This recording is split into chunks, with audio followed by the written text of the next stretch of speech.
À un moins d'un mois du couronnement de Charles III, les esprits s'échauffent à Buckingham. Ce mercredi 12 avril, le palais a confirmé que le prince Harry ferait honneur à son père, en assistant à son sacre, le 6 mai prochain. Une annonce qu'attendait avec impatience la presse britannique, qui s'est par ailleurs étonnée du fait que ni Meghan Markle, ni les enfants du couple ne seraient présents à Londres. Après des mois de négociations ardues entre la firme et les Sussex, un nouveau casse-tête s'est présenté aux équipes en charge de l'organisation de la cérémonie historique. La place de Harry dans l'abbaye de Westminster a notamment été le sujet d'intenses discussions entre le duc et la couronne, avant que sa décision de se rendre au Royaume-Uni ne soit rendue publique. Avant d'accepter l'invitation de son père au couronnement, le prince aurait en effet demandé à faire partie du cortège de calèches qui ira de l'abbaye jusqu'à Buckingham Palace après la cérémonie. Sachant que son frère William, Kate Middleton, Sophie et Edward d'Édimbourg, la princesse Anne et Timothy Lawrence, ainsi que le duc de Kent et sa sœur, la princesse Alexandra, en feront partie.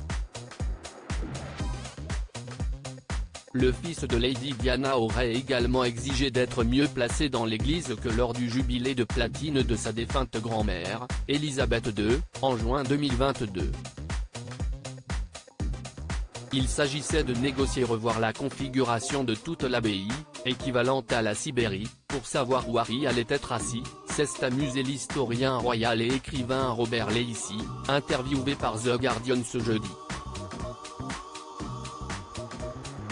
Supérieur à Prince Harry et Camilla, retour en images sur une relation mouvementée et l'échec cuisant des négociations entre Harry et Buckingham Palace. Malheureusement pour Harry et à en croire ce même expert, le prince n'aurait pas obtenu gain de cause.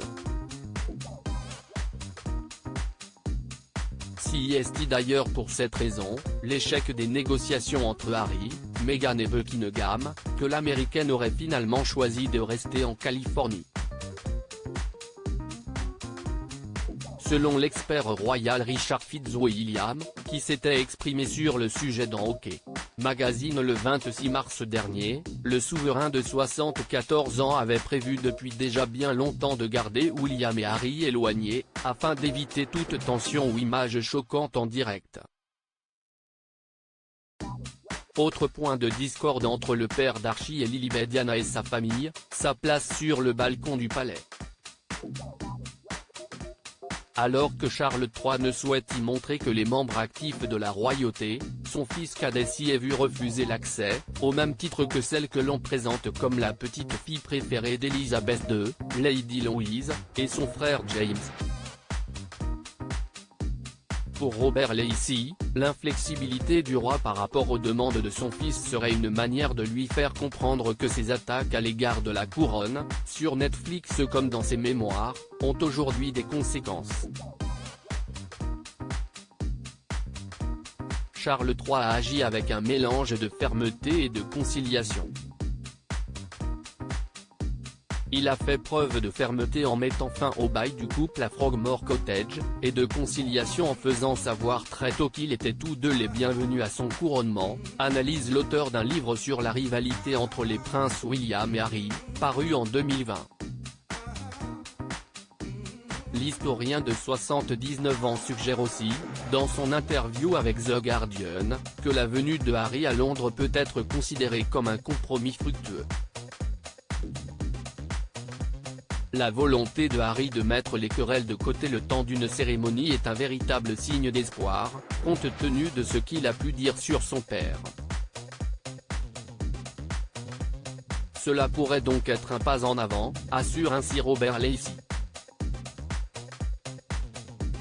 Crédit photo, backgrid USA.